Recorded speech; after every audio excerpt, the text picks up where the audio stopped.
On any given night, there are 5,000 people out there coughing, sneezing, laughing, and cheering, all waiting for one man.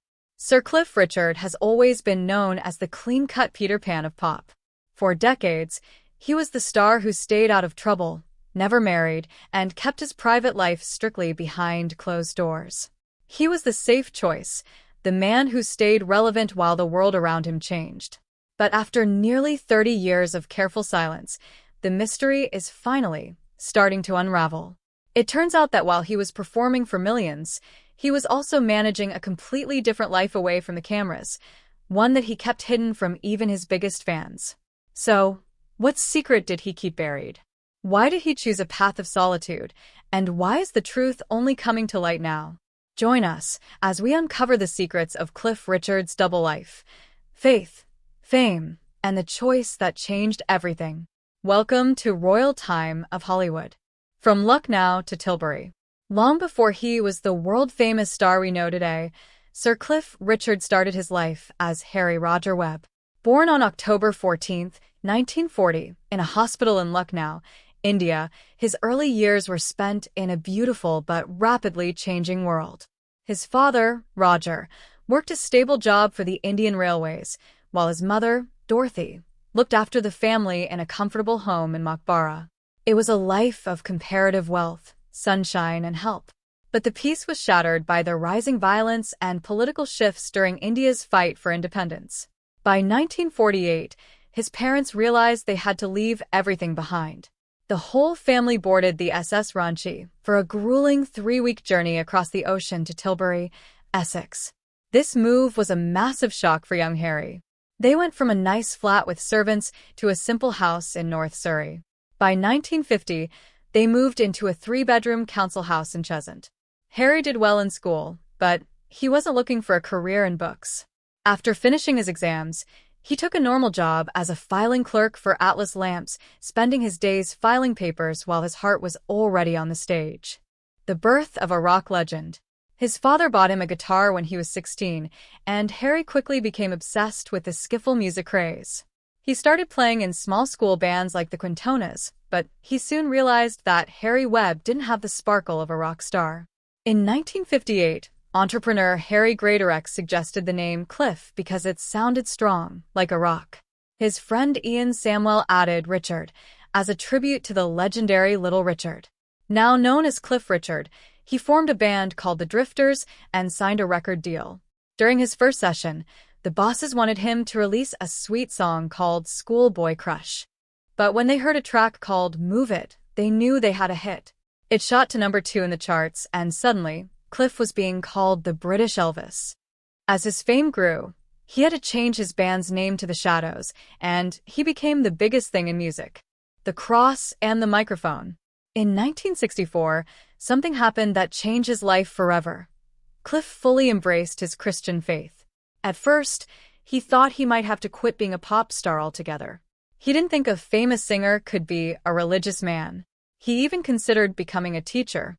Luckily, his friends convinced him he could do both. In 1966, he stood up in front of a massive crowd with preacher Billy Graham and told the whole world about his beliefs. This was a huge moment that proved he could be a man of God and a superstar at the same time. His faith became a shield against the wild, hippie lifestyle of the 60s. He focused on gospel music and became the king of Christmas music, giving us hits like Mistletoe and Wine and Savior's Day. He won almost every award imaginable, including 2 Brit Awards, and in 1995, the Queen gave him a knighthood. He was the very first rock star to ever receive such an honor. He had managed to stay a clean-cut gentleman for over 60 years. But staying at the top meant making sacrifices most people couldn't imagine. If you're enjoying this video, make sure to check out the other stories and shocking updates on our channel. We've covered many incredible celebrity journeys, tragic endings, and untold Hollywood secrets that you don't want to miss. Binge watch our previous videos to discover more surprising facts, emotional stories, and where your favorite stars are today.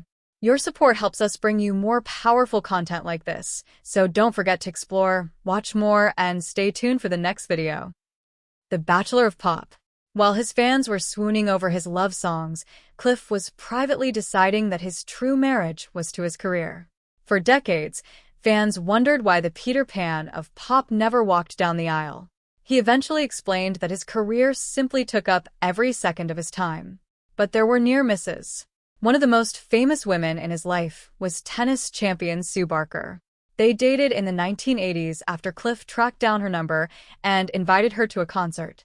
They spent a whirlwind summer together, but the constant cameras and the 16-year age gap eventually cooled the romance. Years later, Sue would express frustration that Cliff kept talking about their short fling in interviews, noting that she had moved on and found happiness elsewhere. Back in the 1960s, he was inseparable from a dancer named Jackie Irving. He actually went to his manager to ask if marriage would ruin his career. When he was told he might lose a third of his fans, he chose fame over love and broke up with Jackie immediately.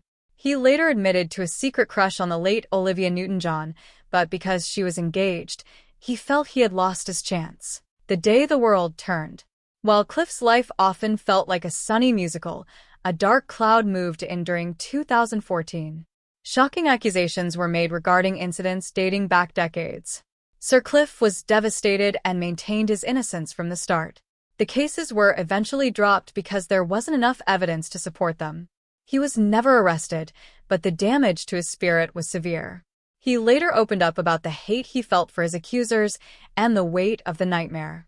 The stress became so physical that he developed shingles, with blisters crawling across his forehead so close to his eyes that doctors warned he might go blind. He eventually took the BBC to court over the live broadcast of the police search of his home, and he won. He became a huge supporter of changing the law so that those accused of crimes aren't named until they are charged. He had to fight for his dignity while the world watched. The secret battle. As he emerged from that legal nightmare, a new and much more personal battle was waiting. For years, Sir Cliff was a master of the double life, but recently, he revealed a secret he had been carrying for quite some time. At age 85, Sir Cliff revealed on Good Morning Britain that he had been secretly battling early-stage prostate cancer. The diagnosis came during a routine insurance checkup before his 2024 tour of Australia and New Zealand. He had been performing for cheering crowds while secretly undergoing treatment, wondering if he would ever see his next tour. He kept the struggle private until he felt he could use his voice to warn other men. He is currently in the clear, but he admitted that you can never be certain if it will return. He is now urging the government to start a national screening program, standing alongside King Charles III, who faced his own cancer journey. The final unraveling. The mystery of Sir Cliff Richard is finally unraveling. We see a man who fought through illness, accusations, and heartbreaking choices to remain a legend. Behind the glitz, he was a man of deep family loyalty and immense charity, giving away millions to fight poverty and fund Alzheimer's research. He rarely lived alone, sharing his home with his manager Bill Latham and Bill's mother, his second family.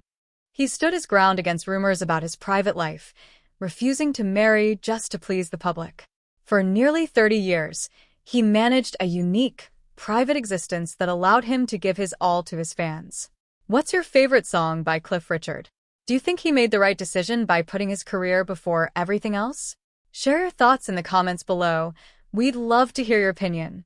If you enjoyed this video, be sure to like, share, and subscribe to Royal Time of Hollywood for more untold stories, hidden truths, and legendary Hollywood moments.